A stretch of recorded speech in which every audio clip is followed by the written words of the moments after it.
வணக்கம் and welcome to cinema matrix. இந்த வீடியோவில் எதை பற்றி பார்க்க போகிறோம் அப்படின்னா, கலையரசன் வந்து அடுத்த வருஷத்துக்கான ஒரு குக் வித் கோமாளியில் ஒரு பர்சன் இருக்க போகிறாரு அப்படின்ற ஒரு அப்டேட்டை வந்து கொடுக்குறாரு.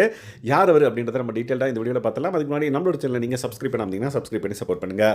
கலையரசன், திவாகர், கனி 3 பேரும் உட்காந்துட்டு பேசிகிட்டு இருக்கப்ப கலையரசன் வந்து பார்த்தீங்கன்னா குக் வித் கோமாளியில் அடுத்த வருஷம் நான் வருவேன் அப்படின்ற மாதிரி அவர் சொல்கிறாரு.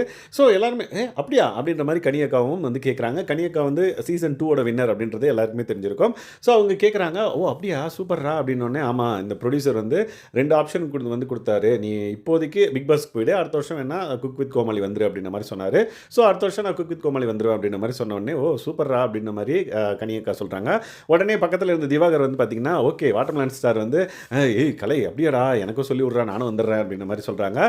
உடனே ஆனால் எனக்கு சமைக்க தெரியாது அப்படின்ற மாதிரி திவாகரனை வந்து சொல்கிறாரு. ஸோ உடனே கனியக்கா வந்து சொல்கிறாங்க, சமைக்க தெரியலையா நீங்கள் வந்து கோமாளியாக போயிடுங்க, அதுதான் பெஸ்ட்டு.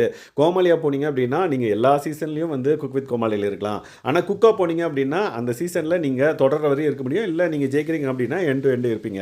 பட் கோமாளியாக போனால் நீங்கள் எல்லா வருஷமும் வரலாம் அப்படின்ற ஒரு ஐடியா வந்து கொடுக்குறாங்க. ஓ அப்படியா, ஓகே ஓகே அப்படின்னா நான் கோமாளியாகவே போயிடுறேன் அப்படின்ற மாதிரி திவாகர் வந்து சொல்கிறாரு. உடனே கலை வந்து பார்த்திங்க அப்படின்னா, நான் வந்து குக்காக போகிறேன் அப்படின்னா, ஓ ஓகே உனக்கு குக்கிங் தெரியுமா நல்லா, ஓ தெரியும், அதனால தான் வந்து நாங்கள் குக்காக போகிறேன் அப்படின்ற மாதிரி அவர் வந்து சொல்லுவார். ஸோ இந்த மாதிரி அடுத்த வருஷத்தோட குக் வித் கோமாளியில் கண்டிப்பாக இவங்க 2 பேரில் யாராவது ஒருத்தராவது நம்ம எக்ஸ்பெக்ட் பண்ணலாம்னு நினைக்கிறேன். ஸோ நீங்கள் என்ன நினைக்கிறீங்க? 2 பேரும் வந்தாலும் நல்லா தான் இருக்கும்.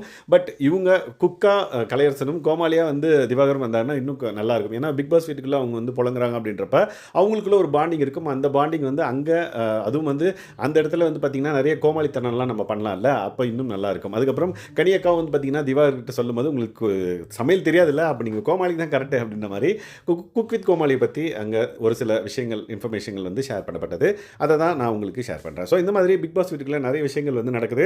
அந்த அப்டேட்ஸை வந்து நீங்கள் தெரிஞ்சுக்கணும் அப்படின்னா நம்மளோட சேனலை சப்ஸ்கிரைப் பண்ணாமீங்கன்னா சப்ஸ்கிரைப் பண்ணி சப்போர்ட் பண்ணுங்கள். Thanks guys, by.